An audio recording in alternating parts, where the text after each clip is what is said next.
Voltamos ao debate sobre recursos hídricos, falando do problema da seca de São Paulo, extrapolando para o Espírito Santo e para todo o país.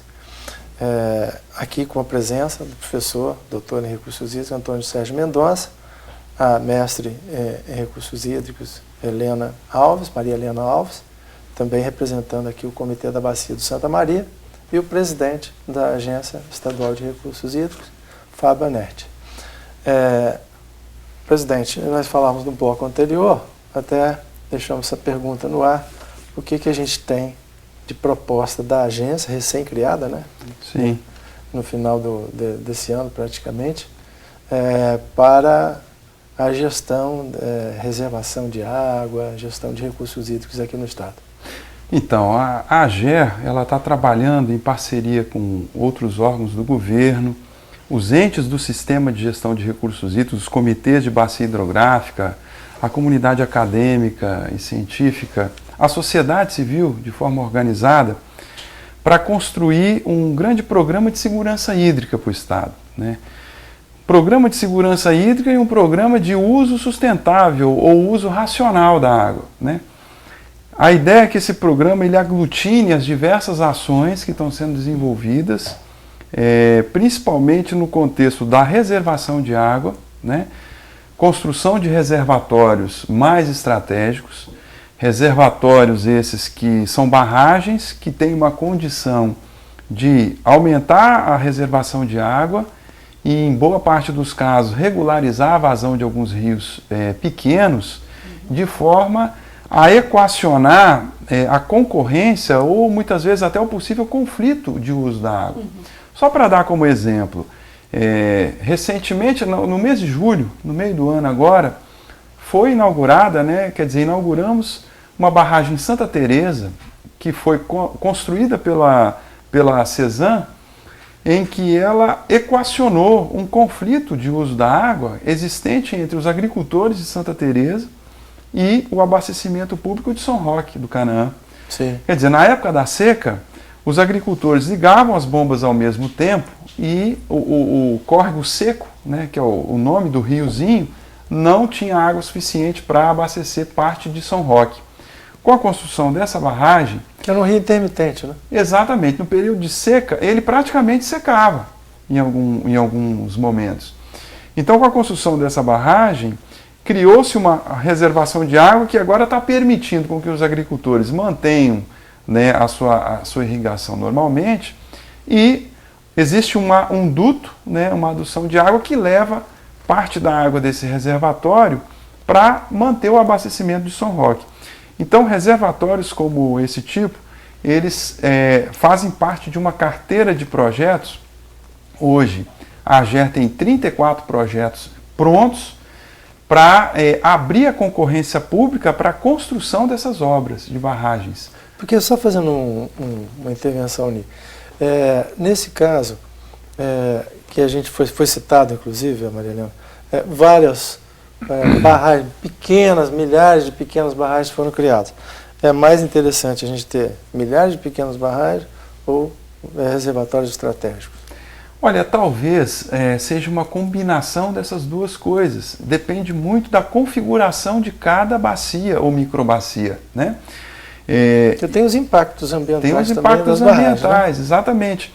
Então, assim, em algumas situações, boa parte delas é mais inteligente você ter reservatórios um pouco maiores, mais estratégicos, dentro de uma rede, vamos chamar assim, otimizada, que consiga atender a um grupo de proprietários rurais ou a um grupo de usuários, que pode ser abastecimento humano também, pode ser turismo e lazer, do que várias barragens pequenininhas, individuais, né? Agora, a combinação desses dois arranjos depende muito de cada situação, de cada caso. Agora, isso tudo é muito importante se fazer no campo da reservação de água, ou seja, no aumento da oferta bruta de água, ou na regularização de vazões dos rios. Agora, é importante também sempre ter as ações de reflorestamento, e aí vale a pena citar e reforçar de novo o programa Reflorestar, que utiliza, por exemplo, mecanismos de pagamento por serviços ambientais. né, no sentido de induzir o aumento de florestas em áreas importantes da bacia. Isso tudo aliado também a uma nova lógica de uso da água, ou seja, uma lógica cada vez mais econômica, uma lógica cada vez mais sustentável, mais racional. A agricultura, por exemplo, não pode mais ser desenvolvida, irrigação na agricultura, sem um processo muito preciso de tecnificação da irrigação. Ou seja, usar sistemas cada vez mais econômicos. Quanto menos os pivôs centrais que esbanjavam água. A gente não pode se dar o luxo mais do desperdício. Desperdício. E é bacana isso que você está falando, porque cada vez mais a gente tem que pactuar. A gente vê que a água hoje ela é um bem econômico. Né? Então, pactuar isso. Então, um reservatório, antigamente, há uns anos passados, aí, há mais de 20 anos, ele era construído para uma finalidade só, né? E geralmente era setor de geração de energia elétrica, que tinha muito recurso.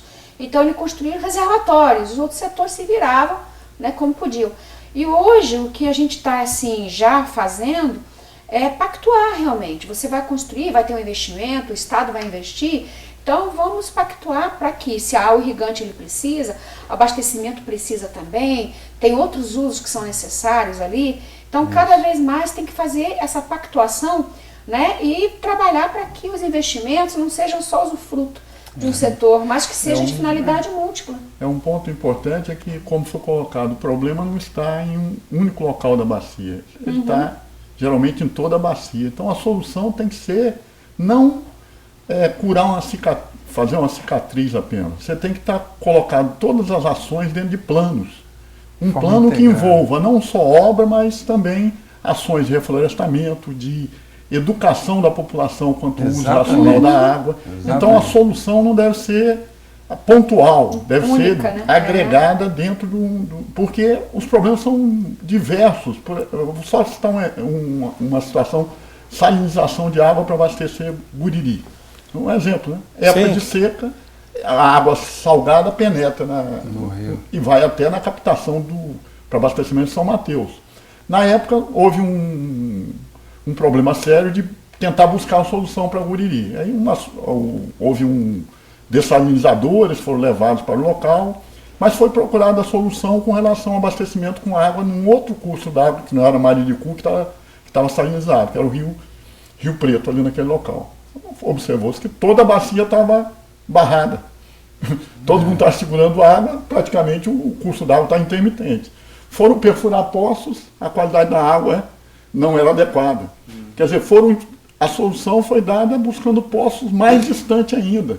Então, observe bem, tem que se investigar onde tem água, onde está a disponibilidade, onde estão essas barragens, mapear isso tudo para promover a solução embasada nos problemas que existem para que a solução seja mais adequada para todos. Ou seja, a solução não está só dentro da calha do rio, exato. A solução está dentro da bacia toda, né? Sim, correto. Com certeza, né? Não só para a calha. Acho que aliado a isso tudo, um investimento que precisa ser feito também, e a AGER também abre essa frente de trabalho, é reforçar a rede de monitoramento, né? Quer dizer, a informação de base, ou seja, a medição de vazão dos rios.